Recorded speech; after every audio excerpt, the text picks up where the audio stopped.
जय माता रानी की दोस्तों, आपके अपने चैनल पर आपका बहुत-बहुत स्वागत है। माँ भगवती दुर्गा की कृपा, माता काली की कृपा, आशीर्वाद आप और आपके पूरे परिवार पर सदा सर्वदा बनी रहे।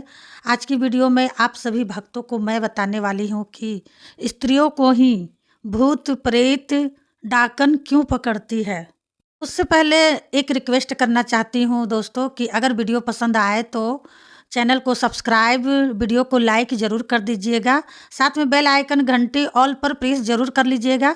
इससे क्या होगा ना कि भक्ति से जुड़ी कोई भी वीडियो जब भी मैं अपलोड करूँगी उसकी नोटिफिकेशन आप भक्तों तक तुरंत पहुँच जाए। तो भक्तों, आज का जो विषय है वह विषय है यह है कि स्त्रियों को ही सबसे ज़्यादा प्रेत बाधा क्यों लगती है। तो ऐसा अक्सर देखा जाता है कि जो भूत प्रेत या पिशाच या चुड़ैल होती है, डाकन होती है, वह सबसे ज़्यादा स्त्रियों को लगती है। सबसे ज़्यादा प्रेत बाधा स्त्रियों को लगती है और स्त्रियां जो है इससे हमेशा ग्रसित रहती है। और स्त्रियां की एक सबसे अच्छी बात या बुरी बात हम कहते हैं कि स्त्रियां एक तो कोमल हृदय की होती है। तो कोमल हृदय का जो व्यक्ति होता है उनके साथ में जो नकारात्मक ऊर्जा है वह जल्दी लगती है। और सबसे ज़रूरी कि जब कोई भी स्त्री अपनी परेशानी को अपने घर में बताती है या अपनी कोई भी दिक्कत घर में बताती है तो लोग क्या करते हैं, परिवार के लोग ही उसको कहते हैं कि नहीं, ऐसा कुछ नहीं है, या तुम्हारा भ्रम वहम हो चुका है, तुम्हें वहम हो चुका है और तुम्हारा भ्रम है, या ऐसा कुछ भी नहीं है, किसी भी तरह की कोई दिक्कत नहीं है। वह उसको डॉक्टर को भी दिखाते हैं। डॉक्टर जब उनको चेकअप करते हैं तो किसी प्रकार की उनको कोई बीमारी नहीं निकलती है, लेकिन परेशानियां जो है कि बनी रहती है। तो स्त्रियों को क्यों लगती है प्रेत बाधा और स्त्रियों को ही जो यह शक्तियाँ क्यों पकड़ती है, तो यह अपने आप में बहुत ही महत्वपूर्ण प्रश्न है। तो इसके उसके कई कारण हैं कि स्त्रियों को प्रेत बाधा क्यों लगती है। सबसे पहली बात कि स्त्रियों को ना स्त्रियों का जो है ना मन दिल होता है वह बहुत ही कोमल होता है। उनका मन जो है, उनका जो आत्मा बल होता है वह कमज़ोर होता है। स्त्रियां एक तो पहले ही डर में जीती है।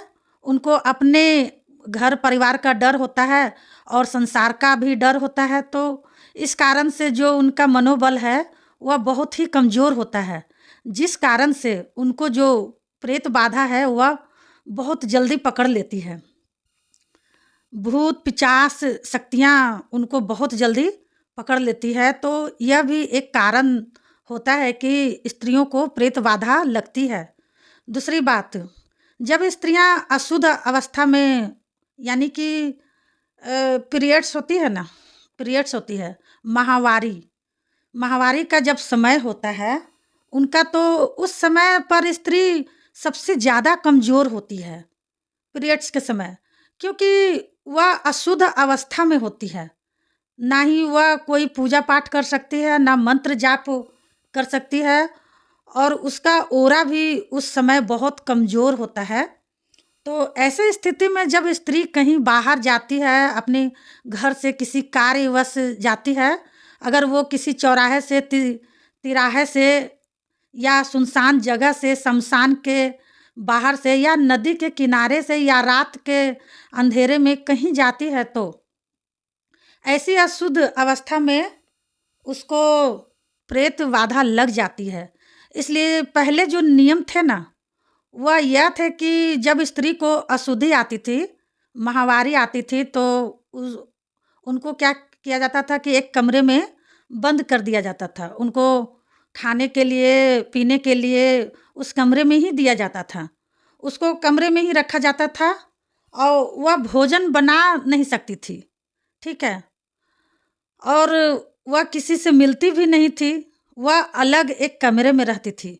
तो उसका कारण यही था कि क्योंकि वह अशुद्ध अवस्था में थी, और अशुद्ध अवस्था में ना तो स्त्री को भोजन बनाना चाहिए, जिस समय उसको पीरियड्स हो उसको भोजन नहीं बनाना चाहिए।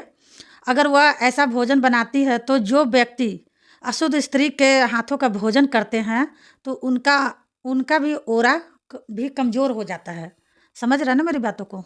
ओरा कमज़ोर हो जाता है, तो जो आध्यात्मिक शक्ति है वह भी कमज़ोर होती है और उनकी बुद्धि भ्रष्ट हो जाती है।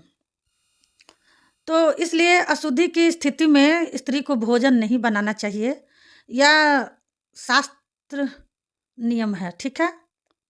शास्त्र तक नियम है, मतलब मैं नहीं कर रही, है शास्त्र में भी लिखा हुआ है। एक सबसे बड़ी बात, स्त्रियों को खुशबू का बहुत शौक होता है। तो स्त्रियां जो है परफ्यूम लगा के जाती है, लड़कियां जो स्त्री अगर वह मतलब कि अशुद्ध अवस्था में होती है, पीरियड्स में होती है, माहवारी का समय होता है, अगर वह उस समय खुशबू का प्रयोग करती है या परफ्यूम लगा के, इत्र लगा के, ठीक है, लगा के जाती है, तो प्रेत आत्माएं होती है, वो जो नकारात्मक ऊर्जा होती है उनको खुशबू अति प्रिय होती है, ठीक है।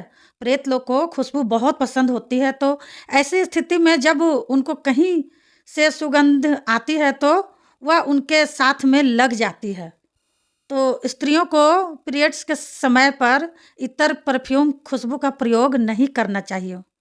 बालों में खुशबू का तेल उस समय नहीं लगाना चाहिए और इतर भी और परफ्यूम भी नहीं लगाना चाहिए। यह भी एक महत्वपूर्ण कारण है कि स्त्रियों के साथ प्रेत बाधा लग जाती है। एक कारण यह होता है कि स्त्रियां के जो बाल होते हैं, बालों से भी प्रेत बाधा लग जाती है। क्योंकि आज का जो समय देखा जा रहा है ना, कि लड़कियां अपने बाल खुले रखती हैं, स्त्रियां अपने बाल खुले रखती हैं, जबकि आपने देखा होगा पुराने समय में कि कोई भी स्त्री बाल खुले नहीं करती थी, नहीं रखती थी। वह हमेशा चोटी बना करके, सर में तेल लगा करके और कस के चोटी बनाती थी। तो वो चोटी बनाने का यही कारण था, खुले बाल ना रखने का यही कारण था, क्योंकि खुले बाल रखने से स्त्री को बहुत जल्दी प्रेत बाधा लगती है।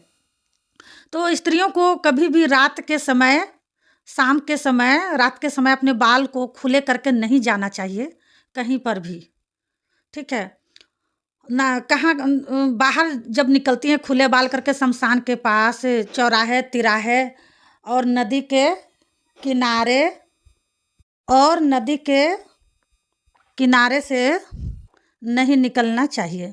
यह एक महत्वपूर्ण बात होती है। आपको अपने बाल बांध लेने चाहिए, चोटी बना लें या आप जूड़ा बना लें, लेकिन अपने बालों को ऐसी जगह खोल करके आपको नहीं जाना चाहिए, अन्यथा आपको प्रेत बाधा लगने का भय होता है। यह सभी कारण तो है ही। प्रेत बाधा लगने के लिए एक महत्वपूर्ण कारण जो होता है स्त्री के साथ में, स्त्री के पास, क्योंकि स्त्री जननी होती है और स्त्री के पास गर्भाशय होता है, तो जो नकारात्मक ऊर्जा होती है वह क्या करती है, स्त्री के गर्भाशय में जाकर बैठ जाती है। और जब वह गर्भाशय में जाकर बैठ जाती है तो ऐसी स्थिति में स्त्रियों को ना तो बच्चे होते हैं, अगर बच्चा गलती से किसी तरह से रह भी जाता है तो वही जो नकारात्मक ऊर्जा होती है, जो प्रेत बाधा होती है, वह स्त्री के बच्चे को पेट में ही मार डालती है, जिस कारण से उनका जो गर्भपात हो जाता है, मिसकैरेज हो जाता है। और स्त्री परेशान रहती है कि हमारे साथ ऐसा क्यों होता है। पेट में ही बच्चे को वह खा जाती है, जो नकारात्मक ऊर्जा होती है ना, वो खा जाती है और स्त्री को कभी माँ बनने नहीं देती है। और जो गर्भाशय होता है वह नकारात्मक ऊर्जा के छिपने का सबसे अच्छा स्थान होता है, क्योंकि उस स्थान पर यानी गंदी जगह पर जब ऊर्जा बैठ जाती है तो वहाँ से हर कोई भगत संकट को नहीं निकाल पाता है, क्योंकि वह गंदी जगह होती है। तो गंदी जगह से गंदी शक्ति को निकालने के लिए, उन पर मतलब प्रेत बाधा को निकालने के लिए उन्हें गंदी शक्ति का ही प्रयोग करना पड़ता है। तो जो भगत गंदी शक्ति चलाते हैं वही भगत वहाँ से उस संकट को निकाल पाते हैं, और जो गंदी शक्ति नहीं चलाते हैं तो वहाँ से संकट का निकलना बहुत मुश्किल कार्य हो जाता है। हम यह नहीं कहते कि वह निकाल नहीं सकते, वह निकाल देते हैं, लेकिन जो सात्विक शक्तियाँ होती है, जो उच्च कोटि की शक्तियाँ होती है, वह ऐसी जगह से संकट निकालने को तैयार नहीं होती है। लेकिन भगवती महाकाली के बहुत सारे स्वरूप हैं, तो महाकाली तो संकट को कहीं से भी किसी भी प्रकार से पकड़ के खींच सकती है और उसका निवारण कर सकती है। तो इस कारण से भी स्त्रियों को संकट लग जाते हैं। तो आगे से कोई भी स्त्री इन बातों का ध्यान रखे। जो बातें हमने आपको बताई है कि वह इस तरह की कार्यकलाप ना करे, ऐसी काम ना करे। अगर वह इस तरह की कार्य करते हैं तो उनको संकट बहुत आसानी से पकड़ सकता है। और एक सबसे महत्वपूर्ण बात स्त्रियों के लिए, उनको अपना जो है आध्यात्मिक स्तर प्रबल करना चाहिए। यानी स्त्रियों को, मतलब कहने का मतलब है कि स्त्रियों को पूजा पाठ करना चाहिए। और सबसे अच्छा जो उनके लिए है कि जिससे कि उनको नकारात्मक ऊर्जा ना लगे, उनके लिए एक वरदान है, वो काली कवच और दुर्गा कवच। तो काली कवच का पाठ करें या नियमित दुर्गा कवच का पाठ करें। अगर आप यह कवच का पाठ करते हैं तो आपको कभी भी किसी भी प्रकार की नकारात्मक ऊर्जा नहीं लगेगी। तो मित्रों, यह थी जानकारी आप सभी के लिए। तो मैं मिलती हूँ अगली वीडियो में। तब तक के लिए जय माता रानी, हर हर महादेव। माता रानी आप सभी को सुखी रखे, खुश रखे।